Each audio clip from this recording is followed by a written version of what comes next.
Yes. I'm going to turn off my camera.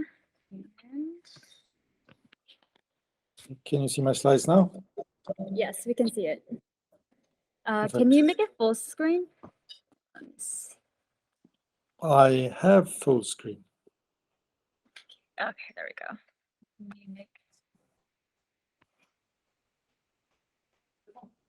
Okay. I don't actually see what it looks like. Does it look okay? Yep, looks good. Whenever you're ready. Okay, so I can start. Hello, everyone. My name is Oskar Swirtun, and I was the founder and CEO of FOSS-ID. As you know, FOSS-ID was acquired by Snyk last year, in May last year. And we have been working quite a lot with Korea and with Taquan. And I was asked to present here. Of course, I was going to visit Korea, but things happened. So unfortunately, I have to do this presentation online. If you see my camera, you see it's still light here in Sweden. It's 3 o'clock in the morning, but the light is on. So I'm going to start with a quote by Guy. Guy is the founder and president of Snyk. And he said that Snyk is developer first, but not dev only. And this is kind of the base for my entire presentation. I'm going to talk about Snyk tools and old FOSS-ID tools and how they differ, what kind of audience they address. So just some history to start with. As I mentioned already, FOSS-ID was acquired by Snyk in May 2021. The main purpose with the acquisition was to acquire the technology that FOSS-ID uses for identification of unmanaged code. And this is being integrated in Snyk tools. As we speak, some of it is already integrated and the work continues. So a lot of this FOSS-ID technology is already in Snyk tools.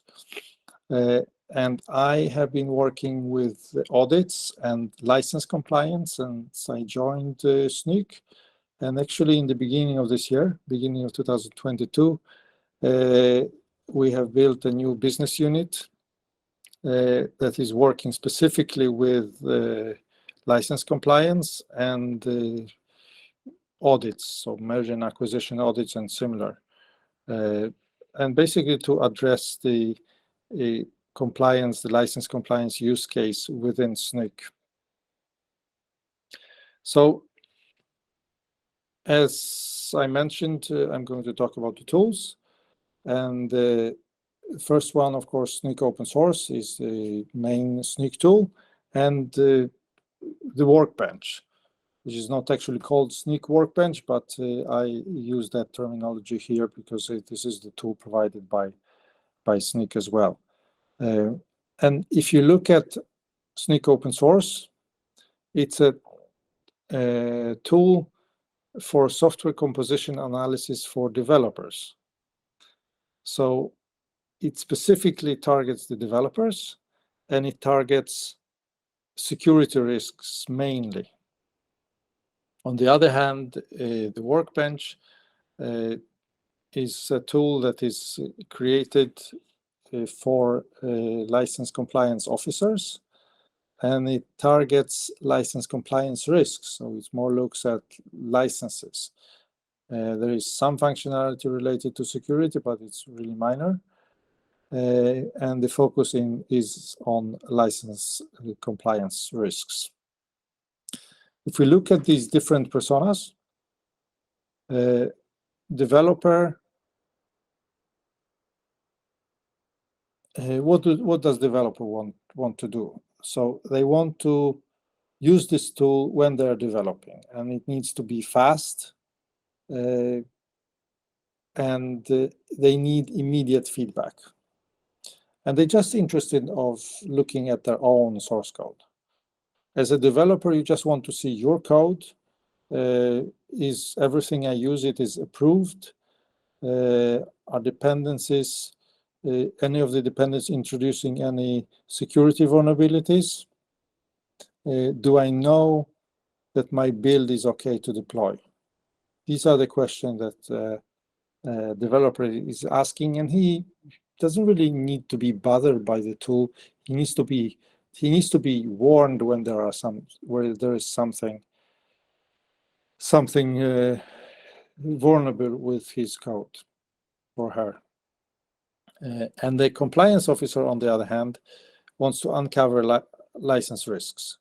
They need the ability to edit and annotate the code, and they need to view entire products. So he's not really interested in his own products. He's interested in his company's products, and he sees across different repositories. As a compliance officer, I want to find the original copyright and license of all the software, including snippets. And that is in the products or products across the company. So a compliance officer is someone that is spending much more time in these tools.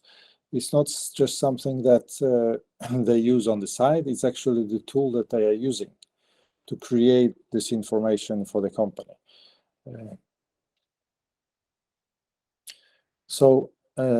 Furthermore, when you look at these two tools, Snyk open source and the Workbench, it's not only that they have different personas working with these tools, but it's also that the scope is substantially different. If you look at the scope, security risks, there is actually not that many, just somewhere around 1 million components that have identified security vulnerabilities. So the scope for security risks is relatively limited. When we look at license compliance risks, it's much bigger scope. In FOSS-ID knowledge base, we have currently somewhere around 125 million components. And that's today, and it's growing quite fast. And if we look at licenses, there's almost 2,000 different open source licenses. So the scope is substantially bigger when we look at license compliance risks than when we consider security risks. This, of course, means that there is more complexity when looking at license compliance risk, potentially more false positives and similar. So the work is often more manual than, and it's not as easy to automate that work as it is to automate the work related to security risks for developers. So furthermore, if you look at these different tools, Snyk open source focuses on managed open source software. There are some ways to look at unmanaged code as well, C, C++, and so on. But the main focus is on managed open source software. You scan direct and transitive dependencies for vulnerabilities. In Workbench, on the other hand, you actually focus on unmanaged open source software. You scan folders, you scan files, and snippets of code. So if you look again in these two personas, how they see their perspectives. As a developer, I want to deploy my code, and the questions are there any security vulnerabilities in my code, dependencies? Did I breach any license policies, and how do I fix it? This needs to be relatively simply presented, and you're actually looking at the package manifest, the dependencies as shown here in the picture below. When you're looking at compliance officer, on the other hand, you want to uncover all license risks. So you're looking at basically everything. You're looking at folders and snippets of code and files and so on. Is there unmanaged open source inside files or snippets? I need, as a compliance officer, I need a collection of all copyright statements in the code for my notice files. Are all licenses compatible to each other, and are the texts standardized? For example, it may be so that some of the license texts have been changed, and in this way you need to look deeper into the license. Are there other licenses inside this source code of dependencies? This is also something you need to consider when you are a compliance officer and are responsible for the entire product, how the license compliance looks for that product. When we look at how these two personas, developer and compliance officer, working with these tools, as a developer, you want to automatically find, prioritize, and fix security vulnerabilities. So basically, you have continuous monitoring of your repositories, and that's specifically your repositories. You prioritize vulnerabilities based on Snyk intel. You fix vulnerabilities with automatic pull requests, and basically continuously monitor your software for newly identified vulnerabilities. These are your goals, your priorities when you work with Snyk open source. In Workbench, on the other hand, you uncover, but also you thoroughly investigate, often manually, license-related risks. So you look at license propagation through copy-paste snippets. For example, Stack Overflow that has a weak copyleft license. You look at license text deviations. You look at license incompatibilities.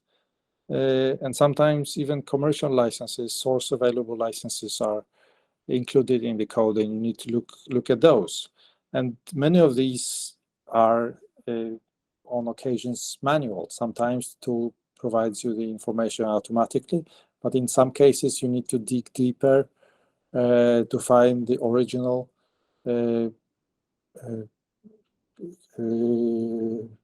original license or original creator of the code.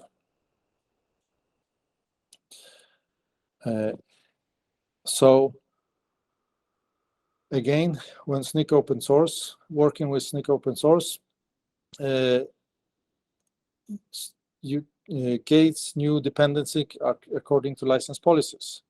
So you basically enforce license policies and early in software development lifecycle, but requires Snyk Workbench to achieve license compliance, because you may not see across different products, different files. You look at your own code. And in Snyk Workbench, you detect vulnerabilities in snippets form. Surface security vulnerability information from Snyk intel, and integrate with Snyk open source for prioritization and remediation. So Snyk open source is a true dev-first tooling. It needs to be fast. You don't stay in that tool all the time. You develop software, and this is helping you on the way, making sure that your code stays secure. It needs to be frictionless and integrate everywhere, wherever you are working, in your IDEs, in CI/CD, SCMs, and so on. So this tool is helping you on the side, but it's not affecting your work that much. It should just provide the help so that your code stays secure all the time. And on the other hand, in the Workbench,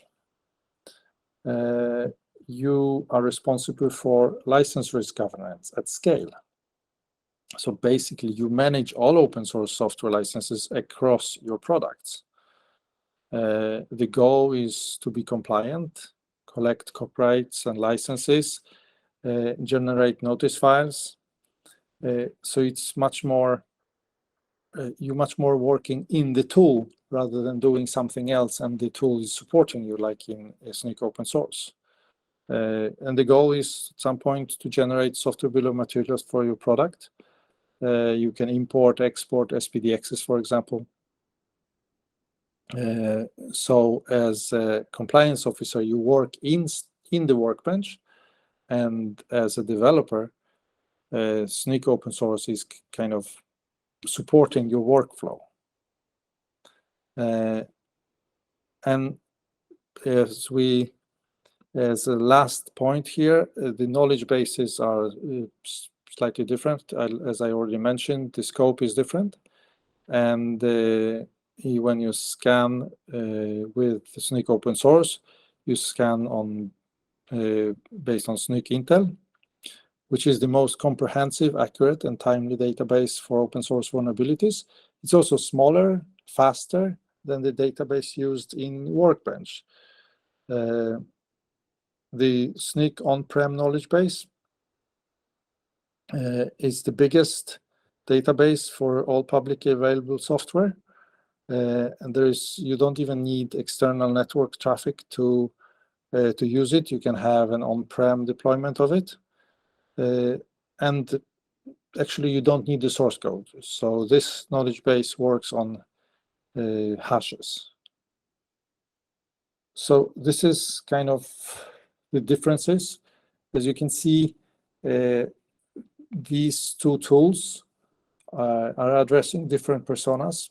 They are working slightly different and kind of complement each other whenever working with vulnerabilities and compliance.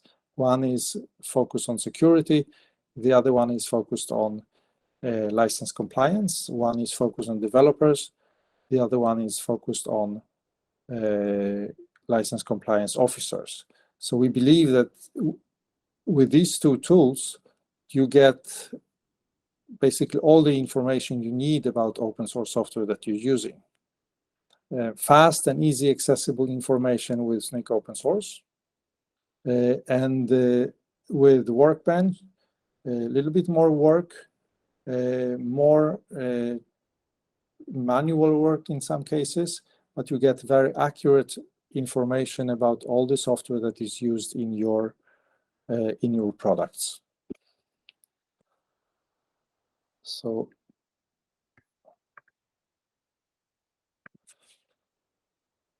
this is what I had to say today. I don't know if it's possible to ask any questions. If so, I am ready for any questions. Hi, Oskar. We won't be able to have a Q&A session today, so I think we can just wrap up here. Okay. Thank you very much, and I hope you guys have a great conference. Okay, thank you so much. Thank you.